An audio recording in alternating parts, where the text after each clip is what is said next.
Hello नमस्कार। स्वागत है आपके इस YouTube सेशन में। कैसे हैं आप लोग?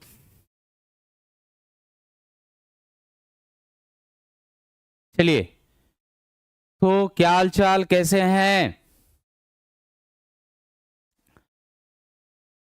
देखिए, मैं जो बोला था उसके मुताबिक आज जो क्लास होगी ये ऑप्टिक्स के 100 क्वेश्चंस का अभी सीरीज चलेगा। ऑप्टिक्स के 100 क्वेश्चन जो टॉप क्वेश्चन है, जो अच्छे क्वेश्चन है, जो सभी कंसेप्ट को छूता हुआ निकलेगा, वो ऑप्टिक्स के 100 क्वेश्चंस का इंपॉर्टेंट 100 क्वेश्चंस हम लोग इस सेशन में, इस सीरीज में हम लोग देखेंगे। ठीक है, एक बार आप लोग बताइए, साउंड सभी को क्लियर आ रही है? सर साइंस क्लास तो लिए हैं आशीष सर वाला। अच्छा, जियोलॉजी का क्लास यूपीएससी कहीं नहीं होता है सर। अच्छा ठीक है, मैं ये नवीन सर को बता दूंगा जियोलॉजी के लिए कोई टीचर को लाने के लिए। ठीक है, चलिए, आप साइंस यहाँ से भी पढ़ सकते हैं, फिजिक्स आपका स्ट्रॉन्ग और हो जाएगा। आशीष सर के साथ साथ मेरे से भी पढ़ सकते हैं, कोई दिक्कत नहीं है। गुड इवनिंग सभी को। चलिए हम लोग अब स्टार्ट करेंगे ऑप्टिक्स के क्वेश्चंस, क्योंकि थियोरिटिकल जो पार्ट है मैं अभी नहीं करा रहा हूँ, वो बाद में जब देखेंगे आप लोग का अगर डिमांड होगा तो उस तरह का कुछ कुछ पार्ट जो है मैं करा दूंगा। साउंड नहीं आ रहा है सर, साउंड नहीं आ रहा है। साउंड सही है शुक्ला जी? साउंड नहीं आ रहा है क्या? एक बार क्लियर करिए, साउंड सभी को मिल रही है?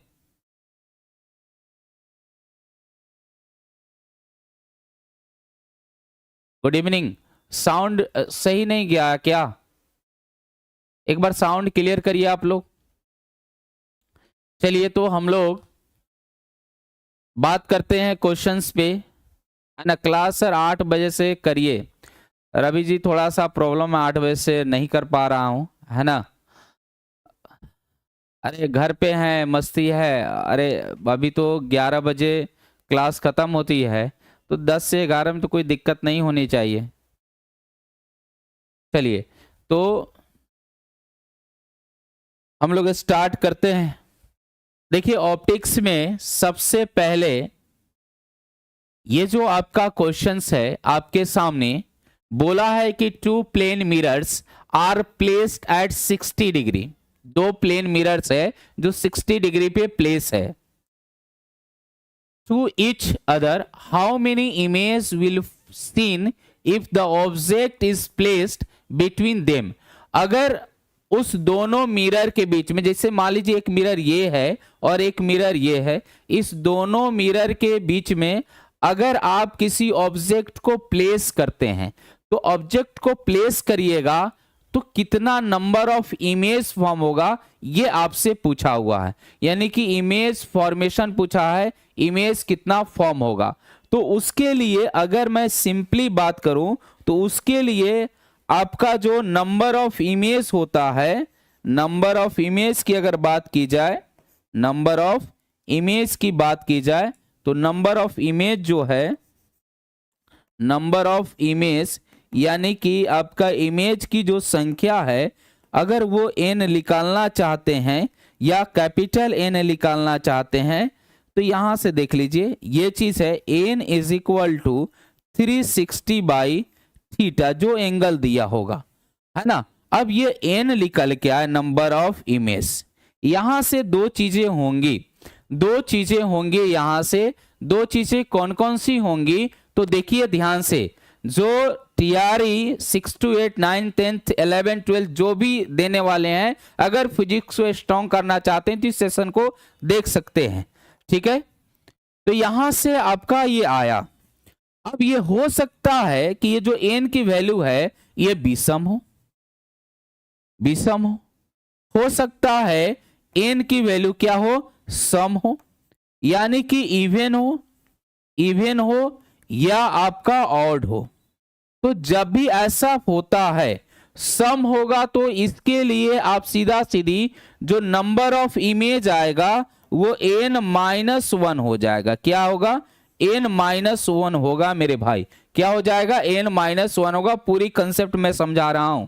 अगर विषम होगा तो दो चीजें हैं, ठीक है, विषम होगा तो दो चीजें हैं, एक सिमेट्री है, एक असिमेट्री है, ठीक है, सिमेट्री, एक सिमेट्री है और एक क्या है? असिमेट्री है। सिमेट्री क्या होगा गुरुजी? आपके दिमाग में ये चीजें आ रही होगी कि गुरुजी सिमेट्री क्या होगा? तो सिमेट्री के मतलब है कि आपने ये दो मिरर लगाया तो इसके एंगल जो बट रहे हैं, अगर इस पे अगर हो, आपका ऑब्जेक्ट इस पे रखा गया हो तो ये सिमेट्री है, आधा आधा बटल है। असिमेट्री का मतलब है कि आप यहां से ये दो मिरर और ये या तो इसके इधर होगा या तो इसके इधर होगा, तो ये असिमेट्री हो जाएगा। जैसे ही असिमेट्री होगा तो ये n-1 नंबर ऑफ इमेज होगा और यहां पे n इक्वल टू क्या हो जाएगा? n हो जाएगा जो आपने लाया है, ठीक है।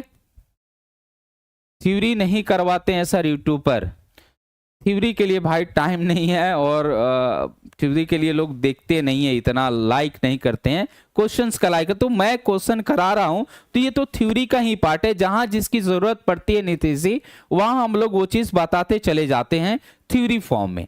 तो ये आपका जब सिमेट्री होगा, इवन, सबसे पहले ऑड और इवन की बात होगी। ऑड होगा तो ऑड में दो चीजें हम देखेंगे, ये जो ऑब्जेक्ट रखा गया है, ये जो ऑब्जेक्ट है ये सिमेट्री है या असिमेट्री है। अगर सिमेट्री होगा तो नंबर ऑफ जो इमेज यहां से ऑड जो संख्या आया है, जो विषम संख्या है, वहीं आपका इमेज की संख्या हो जाएगी। लेकिन असिमेट्री होगा, असिमेट्री का मतलब है ये जो आपका एंगल विभाजन है, इसके ऊपर या नीचे इमेज रखा हो, सॉरी ऑब्जेक्ट रखा हो, तो उस कंडीशन में जो नंबर ऑफ इमेज होगा वो n-1 हो जाएगा। क्या हो जाएगा?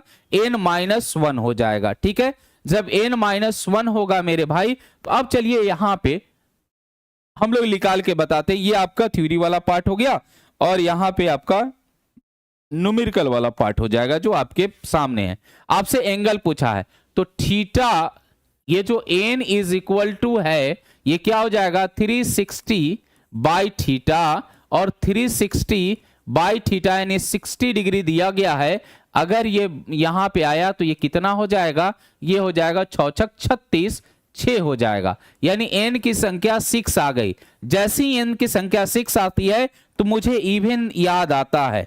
इवन जो याद आएगा वो उसके लिए जो नंबर ऑफ इमेज है, n क्या है? ये कैपिटल, ये आप फॉर्मूला, नंबर ऑफ इमेज को मैं कैपिटल n लिख लेता हूं, तो n is equal to n-1 हो जाएगा। और 6-1 करिएगा, कितना हो जाएगा मेरे भाई? नंबर ऑफ इमेज जो फॉर्म होके आया वो 5 आया और आपका आंसर क्या हो जाएगा? बी ऑप्शन होगा, 5 होगा। क्या हो जाएगा? बी ऑप्शन होगा, 5 होगा, ठीक है। चलिए यहां तक किन्हीं को कोई दिक्कत, डाउट? चलिए नहीं है, बहुत बढ़िया, बहुत बढ़िया। आगे चलते हैं। आगे है a light waves enters glass from air, यानी ग्लास से एयर की तरफ जाता है। व्हाट डज नॉट चेंज, इसमें क्या चेंज नहीं होगा? यानी कि अगर मैं यहां पे बात करूं, यहां पे ये मान लीजिए ग्लास वाला पार्ट है, यानी मीडियम 1 बात कर रहा हूं, ये मीडियम 2 बातें हो रही है। ये एयर और ग्लास की इंटर्स, ग्लास फ्रॉम एयर, यानी कि ये एयर से ग्लास के तरफ जा रही है। एयर से क्या हो रही है? ग्लास के तरफ जा रही है, ठीक है। तो ये एयर से ग्लास की तरफ जाएगी तो सबसे पहले इधर ये आपका रेयर मीडियम होगा, ये डेंसर, क्योंकि ग्लास और एयर की बात करें तो ग्लास क्या हो जाएगा? ग्लास आपका डेंसर हो जाएगा और एयर क्या हो जाएगा? रेयर हो जाएगा। तो जब रेयर टू डेंसर आते हैं तो ये नॉर्मल की तरफ, अविलंब की तरफ झुक जाती है। अब इसमें आपसे पूछा हुआ है कि चेंजेस क्या होगा, सॉरी क्या नहीं चेंज करेगा। तो जो नहीं चेंज करने वाला चीजें हैं वो होती है फ्रीक्वेंसी। फ्रीक्वेंसी, आवृत्ति जो है ये चेंज नहीं करती है, आवृत्ति जो है चेंज नहीं करती है। Frequency does not change, frequency does not change. और ये आपके जो 40 मार्क्स के एग्जाम है उसमें पूछ सकता है। जो 40 मार्क के एग्जाम है, जो 40 नंबर के एग्जाम है उसमें क्या हो सकता है, पूछ सकता है। तो इसका मतलब कि आप रेरर टू डेंसर आते हैं तो आपका जो लाइट है ये लाइट किधर, अभिलंब के तरफ मुड़ती है। और जब आप डेंसर टू रेरर जाते हैं यानी इसके उल्टा की बात कर दी जाए, आप इधर से अगर आप इधर जा रहे हैं तो ये क्या हो जाएगा, इस अभिलंब से दूर भागेगा। जाना चाहिए था ऐसे लेकिन इससे दूर भाग गया, ये आपका डेंसर टू रेरर है। यहां पे मैं लिख देता हूं, ये आपका रेरर है और आपका ये क्या है, डेंसर है। ठीक है, ये क्या है, डेंसर है, ये आपका ग्लास है और ये क्या है, आपका एयर है। तो एयर से ग्लास में आ रहा तो इधर मुड़ जाएगा और ग्लास से एयर की तरफ जा रहा है तो अभिलंब से दूर भागेगा। ठीक है, चलिए आगे हम लोग चलते हैं। अगला है, in a concave mirror is if x1 and x2, ठीक है, x1 and x2 are the distance between object and its image respectively from the focus, then the focal length of the mirror, यानी mirror का focal length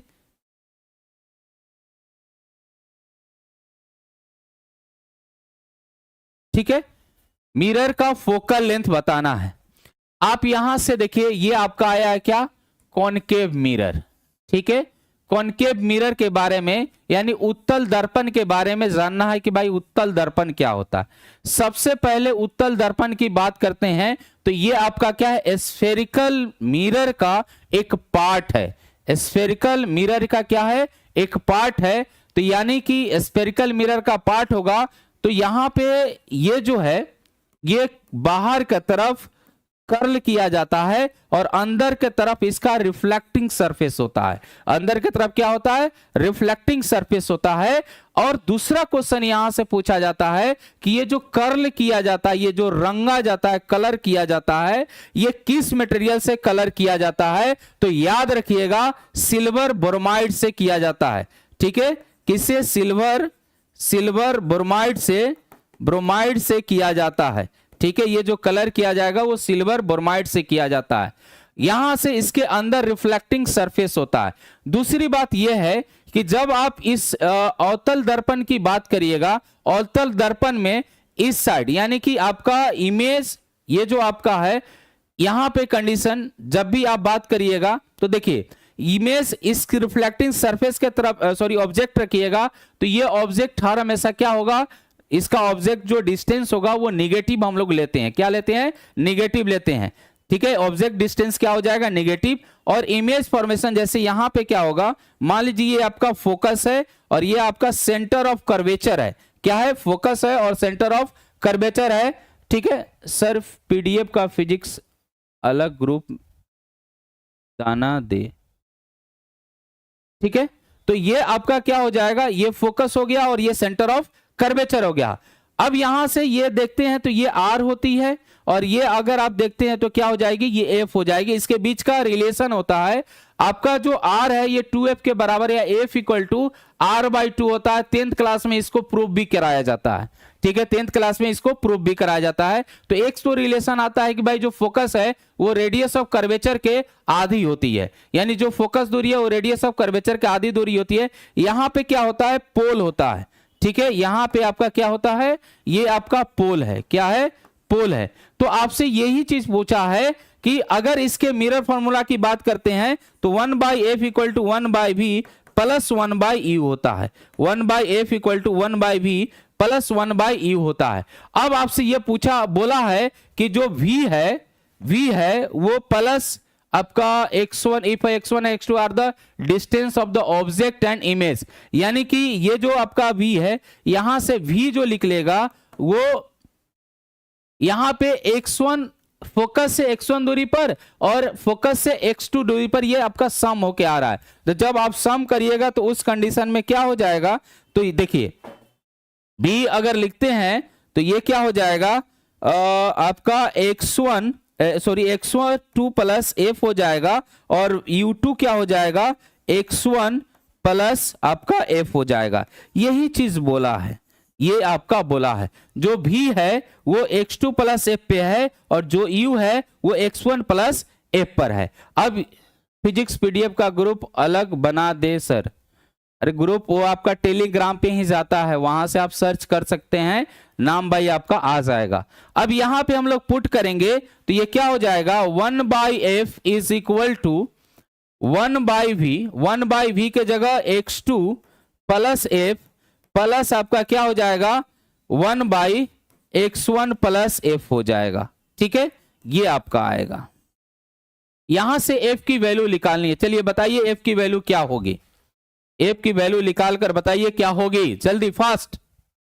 f की value आप निकाल सकते हैं, focus हमको निकालना है, कैसे निकलेगा। तो यहां से आप क्या करिएगा, इसका एलसीएम लीजिएगा। एलसीएम क्या होगा, x2 प्लस f और x1 प्लस f होगा। यहां पे x1 प्लस f हो जाएगा, यहां पे क्या हो जाएगा x2 प्लस f हो जाएगा। तो मैं डायरेक्ट अभी लिख रहा हूं, डायरेक्ट क्या हो जाएगा यहां से, आप ध्यान दीजिएगा, ये आपका हो जाएगा x2 plus f into x1 plus f हो जाएगा। ऊपर क्या होगा, तो यहां पे x1 प्लस f फिर प्लस x2 प्लस f हो जाएगा। जब इसको मल्टीप्लाई किया जाएगा इसके साथ, तो देखिए f इसके साथ मल्टीप्लाई होगा, तो यहां पे अगर मैं इसको लिखना चाहूं तो x1 plus x2 plus 2f आपका आ जाएगा, x1 plus x2 plus 2f आ जाएगा। और इसका मल्टीप्लिकेशन और नीचे क्या रहेगा, नीचे में तो ये डिवाइड रहेगा ही, x2 प्लस f और x1 प्लस f आपका रहेगा। ठीक है, और यहां से जब इसको क्रॉस मल्टीप्लाई करिएगा, तो मैं यहां पे क्रॉस मल्टीप्लाई करके आपको बता देता हूं। देखिए जैसे ही क्रॉस मल्टीप्लाई करिएगा तो ये 1 के साथ होगा, ये f के साथ होगा, तो यहां से आपका आ जाएगा क्या, ये x2 plus f into x1 plus f आ जाएगा, इज इक्वल टू में आपका रहेगा, ये मल्टीप्लाई f हो जाएगा, तो x1 f1 plus x2 f2 plus f1 f2 नहीं होगा, sorry, x1 f plus x2 f plus 2f square आ जाएगा। यहां से इसको करिएगा तो देखिए x1 x2 फिर यहां से प्लस x2f प्लस इसको करिएगा तो x1f और ये क्या हो जाएगा प्लस 2 प्लस f स्क्वायर। यहां से ये वाला कैंसिल इसके साथ, ये वाला कैंसिल इसके साथ, आपका बचेगा क्या, आपका बच जाएगा ये जो है x2f और ये वाला x1 ये वाला, और ये कैंसिल आउट हो जाएगा दोनों के साथ, बचेगा f1, उधर माइनस करेंगे तो क्या बचेगा x1 x2 is equal to 2 x1 x2 is equal to 2 f minus f हो जाएगा, और यहां से आपका f करिएगा तो f इक्वल टू क्या हो जाएगा x1 x2 हो जाएगा। तो जो फोकस होगा वो प्रोडक्ट ऑफ डिस्टेंस, दोनों बैच लेना चाहता हूं लेकिन इनमें बहुत चैप्टर निकल गया है, वह कैसे होगा। पप्पू जी आप दोनों बैच परचेज कर सकते हैं, नया बैच आएगा 2 तारीख से, दोनों 2 बैच आ रहा है 2 तारीख से, आप उसमें परचेज कर सकते हैं। ठीक है, वहां से आपका जर्नी स्टार्ट होगा, ऑप्टिक्स उसमें चालू होगा, वहां से आपका जर्नी स्टार्ट होगा और पूरा चीज कराया जाएगा। ठीक है, उसमें कोई दिक्कत की बात नहीं है। चलिए, तो यहां तक इसमें कोई दिक्कत है, जो अपना फोकस पूछा गया है वो दर्पण का जो फोकस होगा x1 और x2 होगा। दर्पण का फोकस क्या हो जाएगा x1 और x2 होगा, अंडर रूट x1 x2, हाँ सॉरी ये तो स्क्वायर में है, अभी स्क्वायर में ये स्क्वायर रूट हो जाएगा, आपका ऑप्शन नंबर सी हो जाएगा, ए नहीं होगा। ठीक है, अंडर रूट x1 आपका x2, यानी कि option number C is correct. देखिए ये आ गया पप्पू जी, ये आ गया, ये जो बैच है ये आपका लक्ष्य प्रैक्टिस बैच है। ठीक है, ये जो लक्ष्य प्रैक्टिस बैच है ये आपका आ रहा है 2 दिसंबर से स्टार्ट होगा। इसमें मेरे भाई ये पूरे प्रैक्टिस कराया जाएगा, जिस तरह मैं यहां पे डिटेल्स में एक्सप्लेन करता हूं उसी तरह इस बैच में भी एक्सप्लेन होगा। और इसका जो लक्ष्य है, ये लक्ष्य है 4500 प्लस क्वेश्चन का डिस्कशन, 4500 प्लस क्वेश्चन का डिस्कशन। अगर ये बैच आप लेते हैं तो आपके तैयारी में 4 चांद लग जाएगा, क्योंकि ये बैच ऐसा है जो अभी इन्वायरमेंट जो अभी रिजल्ट आया TRE 3 का 1 to 5 और 6 to 8, इसमें बच्चे बहुत आपका रिजल्ट हुआ, बहुत बच्चे का रिजल्ट हुआ। और रिजल्ट होने का कारण है कि सभी क्लासेस के लिए ये प्रैक्टिस बैच चलाया जा रहा था और दूसरा टेस्ट सीरीज चलाया जा रहा था। प्रैक्टिस बैच और टेस्ट सीरीज चलाया जा रहा था। तो ये आपका बैच है जिसके लिए आप परचेज कर सकते हैं और इसका मात्र आपका फी है 499 रुपया। जो फी है वो 499 रुपया है। ये उन बच्चों के लिए है, ठीक है, जिनको बैच नहीं लेकर तैयारी प्रैक्टिस करना, उनके लिए। जो बैच भी लेंगे, अगर ये लेते हैं तो समझ जाइए कि आपका सोने पे सुहागा हो जाएगा, सोने पे सुहागा हो जाएगा, ठीक है। ये बैच का आपका स्टार्टिंग है 2 दिसंबर से इसमें क्लास शुरू हो जाएगा। आप देख सकते हैं इस चीज को, ठीक है। अपने तैयारी को अगर 4 चांद लगाना है, अच्छे अगर मेरे साथ मेहनत करना है, तो ये बैच को आप ले सकते हैं। चलिए अगला क्वेश्चन रहा आपके सामने। ये बोला है कि a thin convex lens of the focal length 25 centimetre, यानी कि आपका जो फोकल लेंथ है कन्वेक्स लेंस के लिए वो क्या है, आपका दिया हुआ है ये 25 सेंटीमीटर है, 25 सेंटीमीटर है, ठीक है मेरे भाई। उसके बाद एंड एपर्चर 10 सेंटीमीटर, जो एपर्चर है, ठीक है, एपर्चर है वो 10 सेंटीमीटर का है। is cut to have a hole of aperture 5 centimetre at the centre, यानी कि सेंटर से 5 सेंटीमीटर आपका काट लिया गया है, ठीक है। इसका जो एपर्चर है 5 सेंटीमीटर काट लिया गया है, तो 5 सेंटीमीटर क्या किया गया, कट कर दिया गया है। The power of the lens now, क्या अगर मैं एपर्चर को काटता हूं, क्या मैं एपर्चर को काटता हूं, ठीक है, उसके सेंटर पे, तो क्या उसके पावर में कोई इफेक्ट आएगा, क्या उसका पावर बढ़ेगा, क्या उसका पावर घटेगा, क्या उसका पावर सेम रहेगा। चलिए यही चीज आपसे पूछा हुआ है कि 25 सेंटीमीटर फोकस दूरी और 10 सेंटीमीटर द्वारक के पतले उत्तल लेंस के केंद्र पर 5 सेंटीमीटर द्वारक का एक छेद काटा जाता है, तो अब लेंस की शक्ति क्या होगी। शक्ति में क्या कोई चीज है, इस बैच में थ्योरी होगा सर, नहीं इस बैच में थ्योरी नहीं होगा। इस बैच में आपके सारे 45 जो क्वेश्चन है वो जब जिसका थ्योरी आएगा, यानी कि शॉर्ट फॉर्म में पढ़ाया जाएगा। आप अगर बढ़िया से तैयारी करना चाहते हैं, आप अपने नॉलेज को बूस्टअप करना चाहते हैं, तो आप दोरोना बैच के साथ ये बैच ले सकते हैं।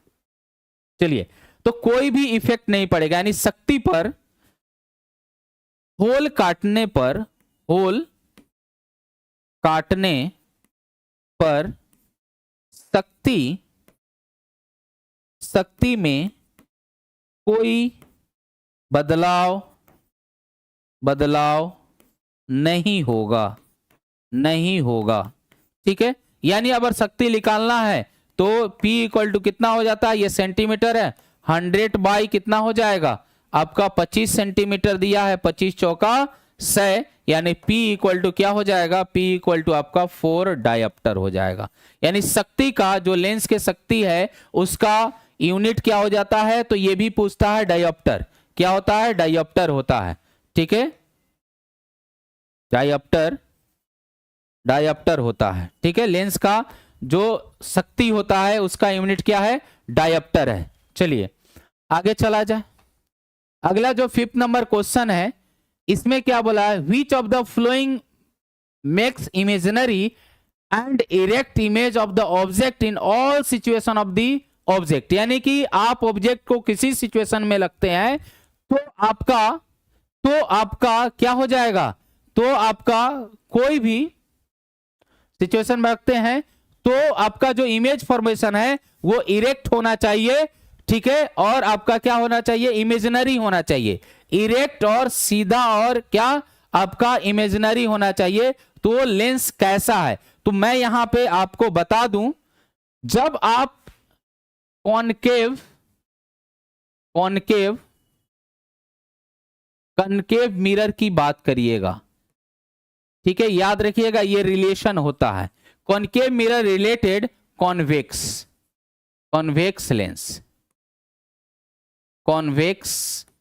लेंस, ठीक है, और कॉन्वेक्स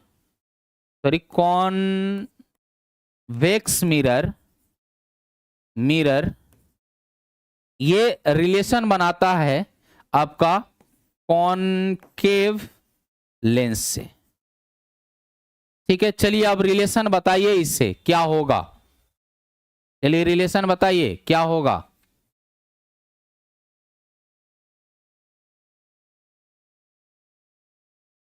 क्या होगा, क्या होगा, क्या होगा।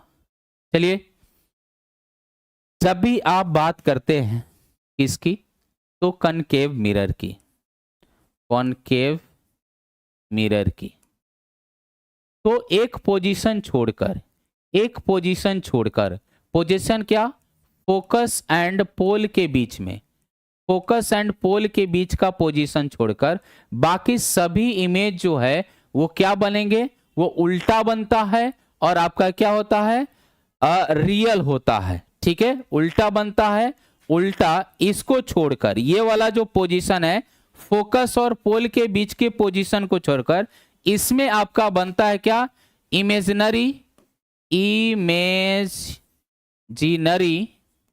और क्या आपका इरेक्ट बनेगा। ठीक है, सीधा बनेगा। ठीक है, आभासी बनेगा। ठीक है, ये आपका आभासी हो गया, आभासी, और क्या सीधा बनेगा, सीधा। लेकिन इसके अलावा जितने भी पोजीशन है सब में क्या बनता है, उल्टा बनता है, उल्टा बनता है। ठीक है, और क्या है, रियल होता है, वास्तविक होता है, वास्तविक होता है, इस केस में वास्तविक होता है। ठीक है, ये किस केस में, कॉनकेव मिरर की बात है। तो यही चीज किस में आ जाएगा, यही चीज किस में आ जाएगा, कॉनकेव कन्वर्ट हो जाता है किस में, यानी कि अवतल दर्पण जो है वो किस में आपका कन्वर्ट हो जाता है, तो उत्तल लेंस में हो जाता है। किस में, उत्तल लेंस में हो जाता है। ठीक है, उत्तल लेंस में हो जाता है। जब उत्तल लेंस में यानी कॉन्वेक्स, कॉन्वेक्स लेंस में हो जाता है, तो यहां पे देखिए हर एक पोजीशन पे पूछा है, तो ये वाला तो होगा नहीं, ये कन्वेक्स लेंस होगा नहीं, होगा क्या, तो आपका कॉनकेव लेंस होगा। क्योंकि कॉनकेव जो आप कॉन्वेक्स मिरर में, कन्वेक्स मिरर में आप किसी पोजीशन पे आप ऑब्जेक्ट को रखिए तो सारा इमेज क्या बनता है, सारा इमेज आपका किस में बनेगा, तो इमेजिनरी बनेगा, इरेक्ट बनेगा। और एक और चीज मैं यहां पे बता देता हूं, ये आपका क्या है, कॉन्वेक्स मिरर है। क्या है, कॉन्वेक्स मिरर है, और यहां पे ये पोल है और ये क्या है, फोकस है। तो जो भी इमेज बनता है किसमें, कॉन्वेक्स मिरर में, वो पोल और फोकस के बीच में ही बनता है। किसमें बनता है, पोल और फोकस के बीच में ही बनता है। तो आपका इमेज किसमें बनेगा, पोल और फोकस के बीच में बने, ये ध्यान में रखिएगा। और जब भी ऑब्जेक्ट होगा तो in front of the mirror, यानी कि इसके जो परावर्तक सतह है, परावर्तक सतह के सामने आपका ऑब्जेक्ट होगा। और जब सामने ऑब्जेक्ट होगा तो उस कंडीशन में जो भी आपका इमेज बनेगा P और F के बीच में बनेगा, और P और F के बीच में बनेगा तो ये सीधा आपका क्या हो जाएगा, ये तो एक आपका इरेक्ट बनेगा, सीधा बनेगा और आभासी बनेगा। दूसरा कंडीशन कि अगर आप इंफिनिटी की बात करते हैं तो F पे बनेगा, और जैसे जैसे आप पोल के तरफ ऑब्जेक्ट को ले जा रहे हैं, ठीक है, वस्तु को ले जा रहे हैं, तो इमेज भी पोल के तरफ आएगा। और वैसे वैसे इसकी जो हाइट है इमेज की वो बढ़ती चली जाएगी।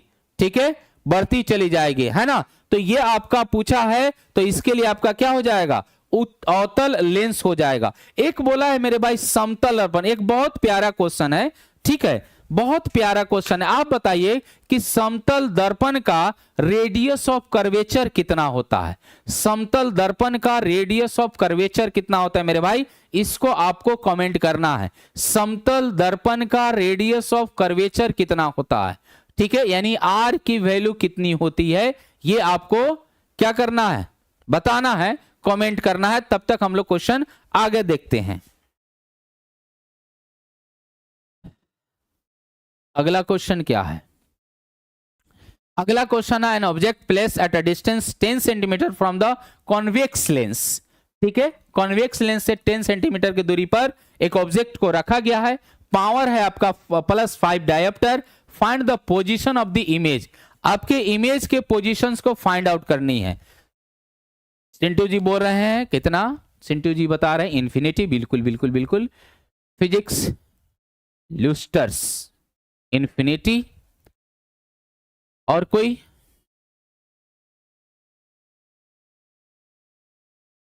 और कोई? चलिए इसका बताइए क्या होगा।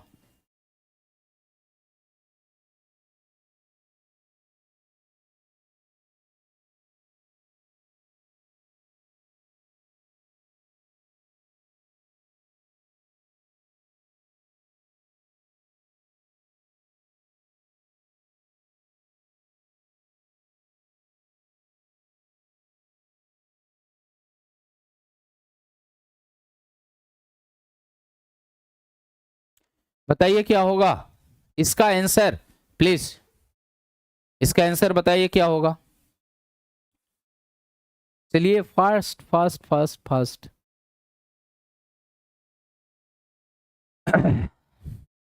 इसका आंसर क्या होगा? चलिए हम लोग बात करते हैं इसके बारे में। आपसे बोला है क्या? आपसे बोला है कि ऑब्जेक्ट डिस्टेंस u की वैल्यू दी हुई है। जी बिल्कुल सही बात है। u की वैल्यू कितनी दी हुई है? 10 सेंटीमीटर। लेकिन आपका ये कन्वेक्स है तो u आपका क्या हो जाएगा? Minus u is equal to आपका क्या हो जाएगा? -10 सेंटीमीटर। ठीक है। उसके बाद आपसे क्या पूछा गया है? आपसे पूछा गया है कि इसका जो पावर है, पावर दिया गया है। पावर आपका 5 डायोप्टर दिया गया है। अगर पावर 5 है तो आप 100/f लिख सकते हैं। और यहां से क्या हो जाएगा? 100/5 अगर लिखते हैं यहाँ, सॉरी इसको उल्टा, f is equal to p 100 आप पावर लिखते हैं तो कितना हो जाएगा? 100/5 ये आपका 20 सेंटीमीटर में आ जाएगा। क्या हो जाएगा? यानी अपने पास जो फोकस है वो 20 सेंटीमीटर का है। अब ये पता चल गया। यहां से आपको क्या निकालना है? यहां से पोजीशन ऑफ इमेज यानी v की वैल्यू फाइंड आउट करनी है। आप जानते हैं कि लेंस फॉर्मूला से क्या होगा? 1/v minus 1/u is equal to 1/f होता है। अब 1/v हमको तो कैलकुलेट करना है, माइनस ऑफ 1/ माइनस ऑफ कितना हो जाएगा? ये आपका 10 सेंटीमीटर, सेंटीमीटर मैं नहीं लिख रहा हूं, 10 लिख रहा हूं, इज इक्वल टू 1/20 हो जाएगा। यहां से अगर हम लोग करते हैं तो क्या निकल के आएगा भाई? यहां से 1/v is equal to 1/20 minus, क्योंकि प्लस हो जाएगा इधर जाकर माइनस 1/10 हो जाएगा। अगर इसकी बात करते हैं तो ये आपका 20 हो जाएगा और यहां से आपका क्या आ जाएगा? तो ये आपका 20 हो गया, 1 - 2 हो जाएगा। ठीक है, 1 - 2 हो जाएगा क्योंकि 10 दूना 20 और ये आपका 10 दूना 20 हो जाएगा और 20 हो जाएगा तो ये 1 आ जाएगा और यहाँ 10 दूना 20 2 आ जाएगा तो ये आपका -1/20 आ जाएगा। और यहाँ से अगर रिवर्स करते हैं तो v इक्वल टू -20 सेंटीमीटर होगा। क्या हो जाएगा? v equal to -20 centimetre.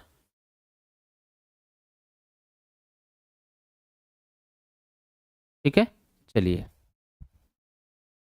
तो ये आपका आ जाएगा -20 centimetre. Option number A is correct.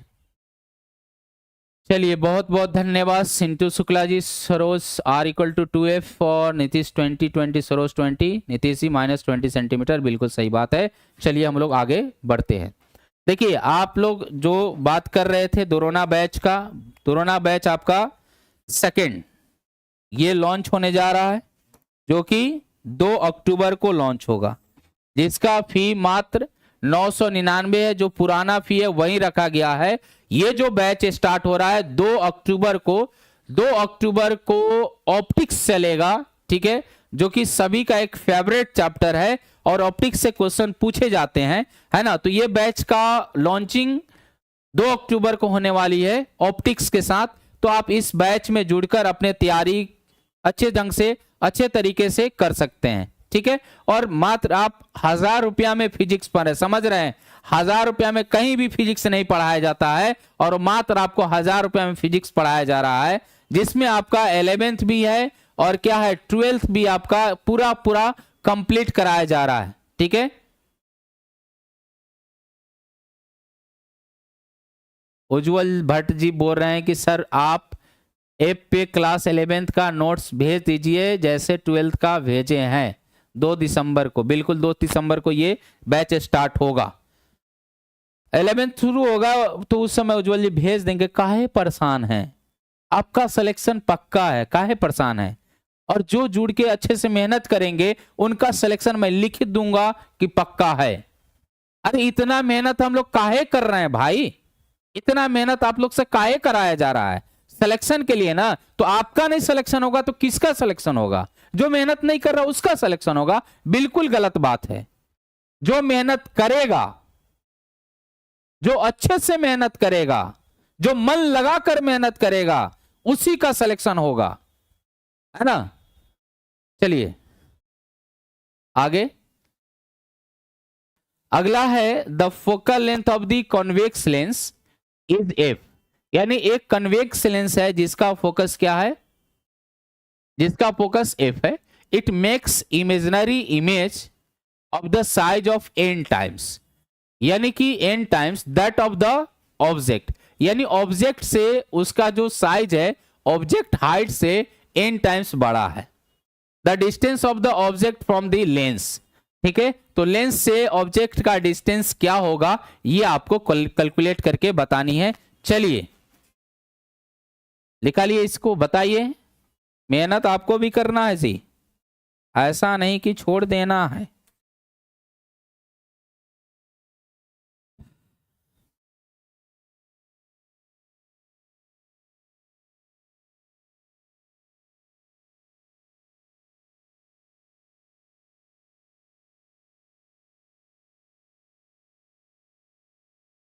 चलिए बताइए इसका क्या होगा। चिंटू शुक्ला जी, सरोज जी, आप लोग पे नाज है ना। बताइए क्या होगा। आपसे ये जो क्वेश्चन पूछा है वो क्वेश्चन क्या बोल रहा है, देखिए। क्वेश्चन बोल रहा है कि इमेज आपका जो n गुना आभासी प्रतिमा यह वस्तु के आकार का n गुना है, ठीक है। जो आपका इमेज है वस्तु के आकार का n गुना है। अगर मैं हाइट ऑफ इमेज की बात करूं और हाइट ऑफ ऑब्जेक्ट की बात करूं, तो हाइट ऑफ इमेज और हाइट ऑफ ऑब्जेक्ट की अगर बात की जाए तो हाइट ऑफ इमेज जो है ना n times of height of object है, n times of height of object है। आप मैग्निफिकेशन की फॉर्मूला जानते हैं, m इज इक्वल टू क्या होता है, hi by H naught is equal to आपका क्या हो जाएगा, minus V by U, minus V by U. ये आप लिख सकते हैं, क्या होता है, माइनस बी बाई यू हो जाएगा। यहां से आप कंसीडर करिएगा तो देखिए क्या हो रहा है। अगर आप एच नॉट लिखते हैं तो ये आपका एन एच नॉट हो जाएगा by H naught is equal to minus B by U हो जाएगा। यहां से अगर हम लोग बात करते हैं तो ये आपका u की वैल्यू v की वैल्यू क्या हो जाएगी, ये cancel out minus N U हो जाएगी, है ना। ये आपका v आ गया, अच्छे तरह से आप जान गए। v की वैल्यू क्या हो गई, माइनस एन ही हो गई। c आ रहा है n minus one by N into F, ठीक है। क्या आ रहा है, c आ रहा है। चलिए बहुत बढ़िया सिंटू जी, यहां से ये आया। अब क्या करना है, अब लगा दीजिए lens formula, 1 by V minus 1 by U is equal to 1 by F. ये हम लोग लिख सकते हैं ना, 1 by V minus 1 by U is equal to 1 by F लिख सकते हैं। यहां से अगर मैं पुट करूं तो ये क्या हो जाएगा, ये अगर आप पुट कर रहे हैं तो देखिए कहां पे मैं लिखूं, यहां लिख देता हूं 1 by F is equal to 1 by V. तो 1 बाई वी के जगह आप माइनस एन यू लिख सकते हैं, माइनस आपका क्या हो जाएगा, यू के जगह माइनस ऑफ यू हो जाएगा। ये आपका हो गया। यहां से अगर आप रखते हैं तो 1 by F is equal to क्या हो जाएगा, 1 बाई यू माइनस ये minus one plus minus 1 by N U हो जाएगा, ठीक है। यहां से अगर आप लिखते हैं आगे तो 1 by F is equal to क्या हो जाएगा आपका, ये दोनों का एलसीएम लीजिएगा तो एन यू हो जाएगा। क्या हो जाएगा, एन यू हो जाएगा। और यहां से देखिए, यहां से अगर यू से डिवाइड करते तो यहाँ एन आएगा और यहाँ से आप एन यू को करते हैं तो ये -1 हो जाएगा। ठीक है, अब आपसे यू की वैल्यू पूछी गई है, तो यू की वैल्यू क्या हो जाएगी, n-1/n इंटू में क्या हो जाएगा, f हो जाएगा। यही वैल्यू कैलकुलेट करनी थी जो ऑप्शन नंबर सी में है। जो ऑप्शन नंबर किस में है, सी में है, सी इज राइट। ठीक है, ऑप्शन नंबर सी में है। चलिए आ गया ना, कोई दिक्कत, कोई दिक्कत। चलिए अगला क्वेश्चन आपके सामने बोला कि index of the refraction for ordinary glass refractive to air is 1.5, यानी कि y के सापेक्ष समान कांच का अपवर्तनांक दिया 1.5। तो क्रांति कोण आपको बतानी है कि क्रांति कोण क्या होगा। ठीक है, क्या बतानी है, क्रांति कोण बतानी है। सर क्वेश्चन नंबर 3 समझ में नहीं आया है, क्वेश्चन नंबर 3 समझ में नहीं आया है। ठीक है, लास्ट में एक बार हम देख लेंगे आपको क्या समझ में नहीं आया है।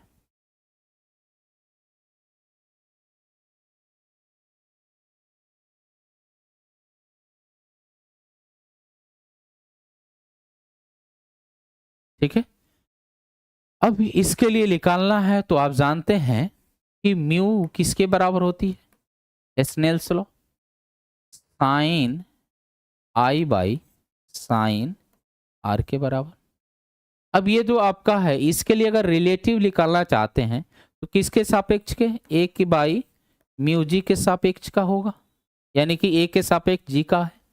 ये आपका क्या है, साइन आई, यानी कि ये साइन सी क्रिटिकल एंगल जो है ये साइन सी बाई ये 90 डिग्री हो जाएगा, साइन आर 90 डिग्री हो जाएगा।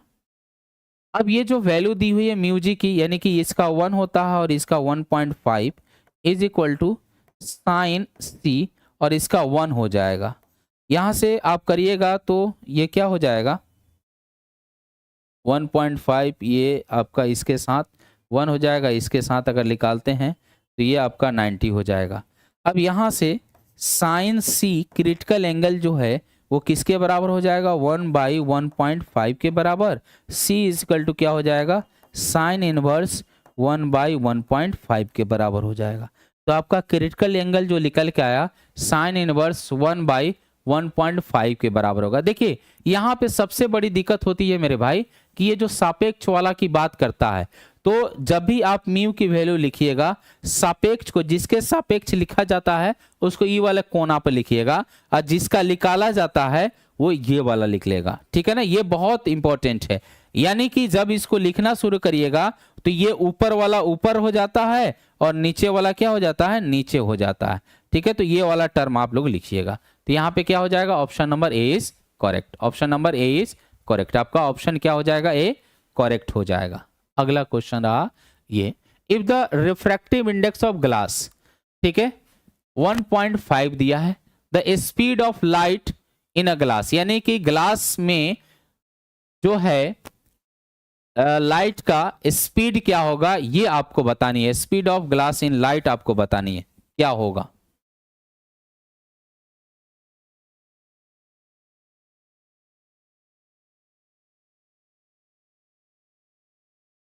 बताइए क्या होगा, ये सभी को पता होगा, ये क्या है सभी को पता होगा। अरे म्यू क्या होता है, देखिए यहां पे म्यू जो है अगर हम बात करें यहां पे तो निर्वात में चाल, निर्वात में चाल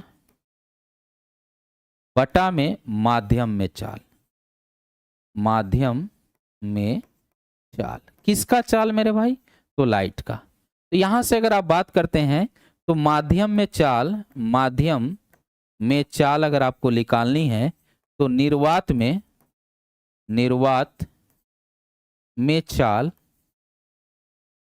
बटा में क्या हो जाएगा, बटा में म्यू हो जाएगा। म्यू की वैल्यू तो दी हुई है अपवर्तनांक, ये कितना है भाई निर्वात में, यानी कि 3 × 10⁸ बाई आपका क्या हो जाएगा 1.5 हो जाएगा। जब इसको करेंगे तो ये क्या हो जाएगा, यहाँ पे 30 हो जाएगा, 15 दूना 30 2, यानी कि 2 × 10⁸ मीटर पर सेकेंड हो जाएगा, 2 × 10⁸ metre per second. Option number C is correct, option number C is correct, option number C क्या हो गया, करेक्ट हो गया। अगर सेशन अच्छा लगता है तो लाइक शेयर और ज़रूर करें, अपने दोस्तों को ज़रूर बताएं कि भाई क्लासेस अच्छे तरह से चल रही है और वहाँ हम लोग जुड़कर अच्छा तैयारी कर सकते हैं। ठीक है, अगला क्वेश्चन रहा ये, आपसे बोला कि any two medium the reversibility of light, इसका तो सीधा सीधा रिवर्सिल ये किसके इक्वल हो जाएगा, तो ये आपके 1 के बराबर होता है। किसके बराबर?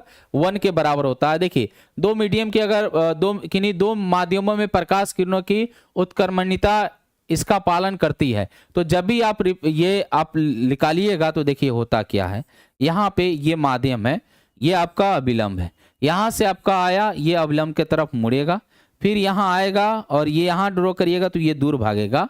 ठीक है, तो इसके लिए अगर लिखते हैं तो इसके रेस्पेक्ट में इसका निकालिएगा, तो यहां मान लीजिए ये mu of air by mu of glass, और यहां से क्या हो जाएगा, म्यू ऑफ ग्लास बटा में म्यू ऑफ एयर हो जाएगा, ये सभी कैंसिल आउट हो जाएगा, तो ये किसके बराबर? 1 के बराबर। यानी ये जो लिखा हुआ है ये आपका म्यू ऑफ माध्यम 1 टू क्या म्यू 1 के रेस्पेक्ट में गुने होगा, फिर क्या 2 का 1 का 2 के रेस्पेक्ट में, और ये इज इक्वल टू क्या हो जाएगा? 1 के बराबर हो जाएगा। तो इसका जो रिवर्सिबिलिटी होता है लाइट का दो मीडियम के लिए, ये किसके बराबर? 1 के बराबर होता है। किसके बराबर होता है? 1 के बराबर। ये आपका बोर्ड के एग्जाम में पूछा हुआ क्वेश्चन सब है, जो बोर्ड के एग्जाम है, जो बोर्ड लोग देता है उसमें ये सब छोटा छोटा क्वेश्चन पूछ लेता है, जो आप लोग को याद भी होगा। ठीक है, चलिए अगला क्वेश्चन रहा आपके सामने ये, यहां पे बोला है कि एक रिफ्रैक्टिव इंडेक्स, हाँ जल जाएगा वैसे, वो पेपर में पकड़ के ले जाइए। Refractive index of the material of the prism an angle of 60 degree, prism की बात कर रहा है। चलिए बताइए, बनाइए, तब तक मैं चाय पी लेता हूं। ठीक है, चाय आया है आज तो मैं चाय पी लेता हूं, तब तक बनाइए आप लोग जल्दी।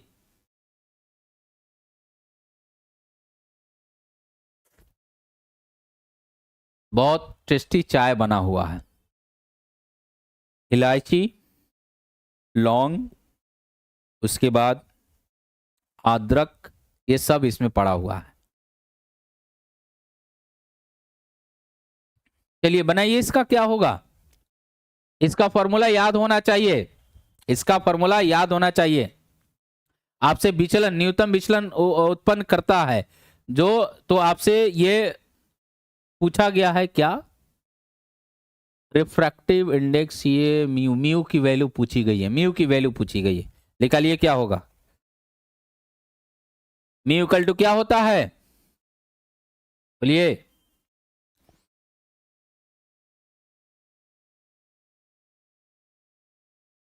फॉर्मूला लिख देते हैं, निकाल के बताइए।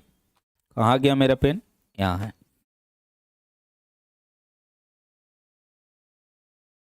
Mu is equal to sine A plus minimum deflection angle बटा में 2 बाई साइन ए होता है।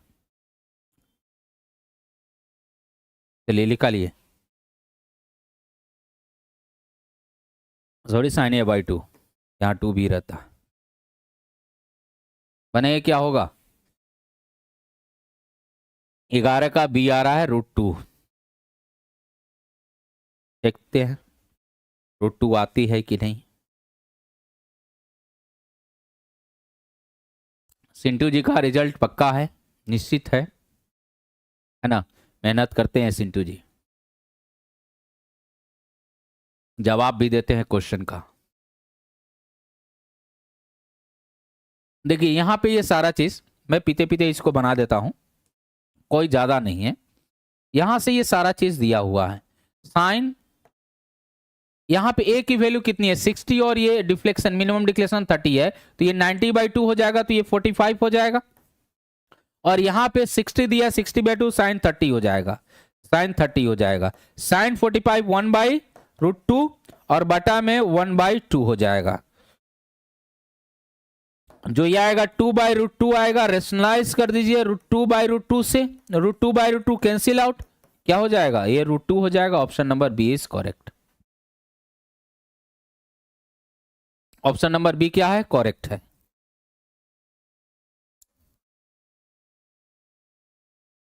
चलिए,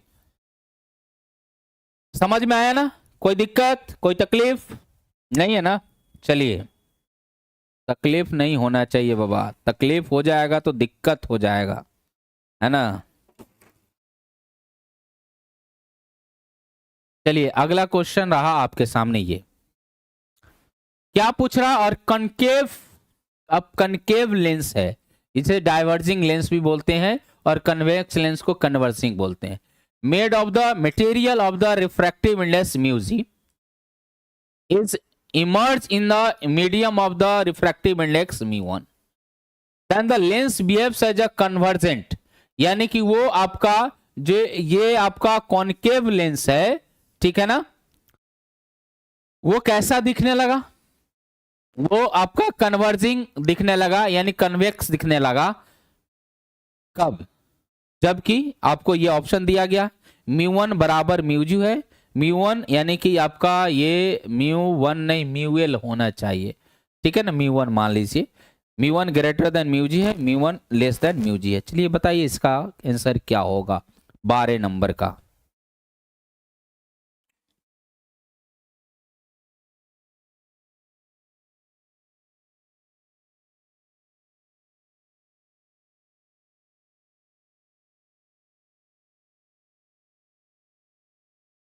लेंस मेकर फॉर्मूला याद है आप लोगों को, लेंस मेकर फॉर्मूला याद है आप लोगों को, क्या होता है लेंस मेकर फॉर्मूला, बताइए क्या होता है लेंस मेकर फॉर्मूला।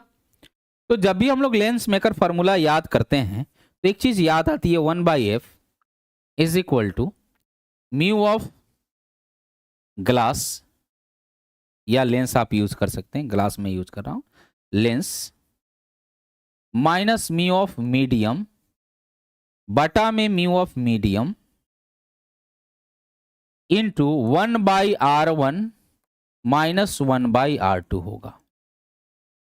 यानी आप लिखिएगा 1/f इज इक्वल टू, ये क्या हो जाएगा, म्यू ऑफ लेंस, तो ये ग्लास का बना है, माइनस म्यू ऑफ 1 मीडियम है, म्यू1 इंटू में आपका क्या हो जाएगा 1/r1 माइनस 1/r2 हो जाएगा। इस कंडीशन में आपको ये बताना है कि ये कैसे, क्योंकि ये जी वाला ग्लास को म्यू वाला में पुट किया गया है, तो क्या म्यू जी से बड़ा है, क्या म्यू जी आपका म्यू1 से छोटा है, क्या होगा इसके लिए, क्या होगा इसके लिए। तो अगर ऐसा होता है तो जिसमें अगर ये ज्यादा होगा और ये कम होगा तो ऐसा कंडीशन नहीं बदलेगा, ठीक है। इसको जिसमें डुबोया जाता है तो वो अपने प्रॉपर्टीज को चेंज करता है, कब, जिसमें डुबोया गया उसका रिफ्रैक्टिव इंडेक्स ज्यादा हो, जिसमें डुबोया गया उसका रिफ्रैक्टिव इंडेक्स क्या हो, ज्यादा हो, जिसमें डुबोया गया उसका रिफ्रैक्टिव इंडेक्स क्या हो, ज्यादा हो, तभी जाके लेंस अपने प्रॉपर्टीज को चेंज करता है, तभी जाके लेंस क्या करता है, अपने प्रॉपर्टीज को चेंज करता है और कन्वर्ट होता है। उस कंडीशन में म्यू1 ग्रेटर देन क्या हो जाएगा, म्यू2,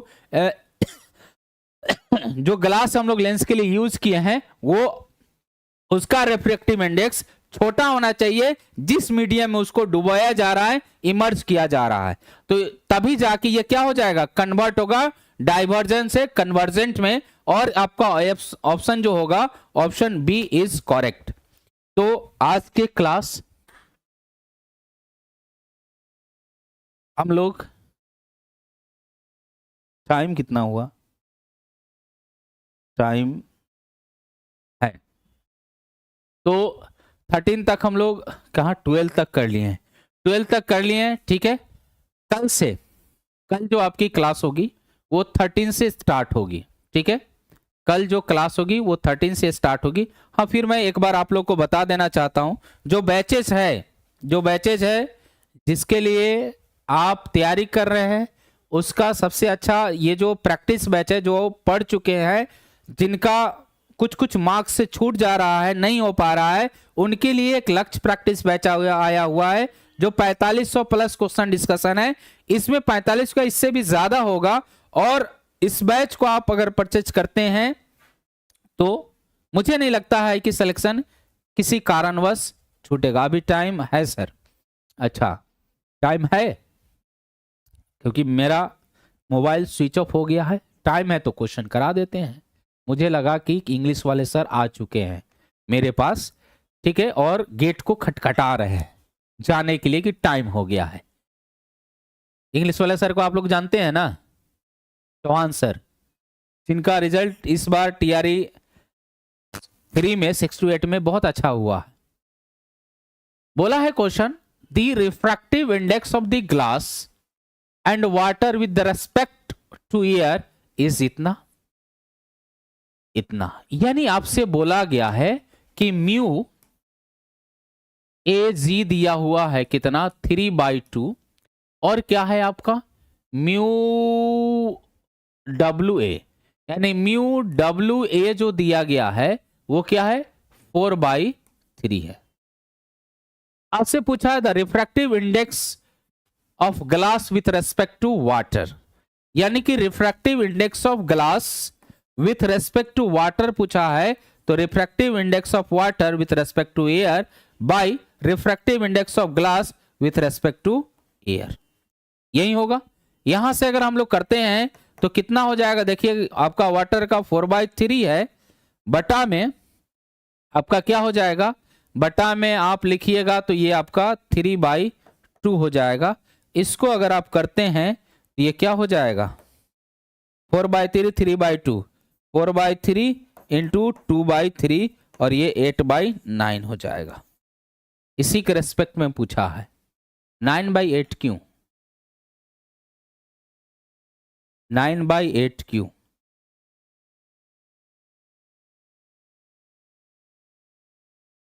इसके रेस्पेक्ट में पूछा है।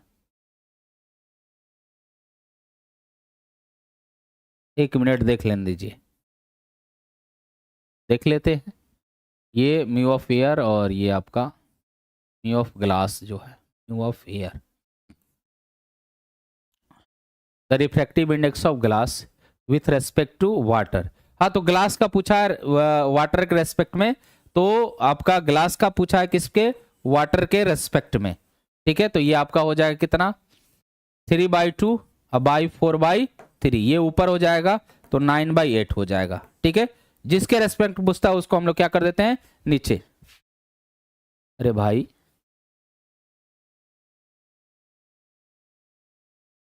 ये जो है the refractive index of glass with respect to water पूछा हुआ है, तो जिसके रेस्पेक्ट में पूछता है तो 9/8 ही होगा, जिसके रेस्पेक्ट में पूछता है, ठीक है। जिसके रेस्पेक्ट में पूछता है वही चीज होगा। आप जैसे आपका जिसके रेस्पेक्ट में, रेस्पेक्ट वाला नीचे, तो ये म्यू जी का पूछा है, म्यू किससे, वाटर से, तो ये आपका कितना हो जाएगा म्यू जी 4/3, और ये आपका कितना हो जाएगा 3/2, और ये आपका क्या हो जाएगा 3/4 हो जाएगा, 9/8 हो जाएगा। ये आपका ऑप्शन बी होगा, ठीक है। चलिए 13 का सी क्यों होगा भाई, 13 का सी नहीं होगा, 9/8 होगा।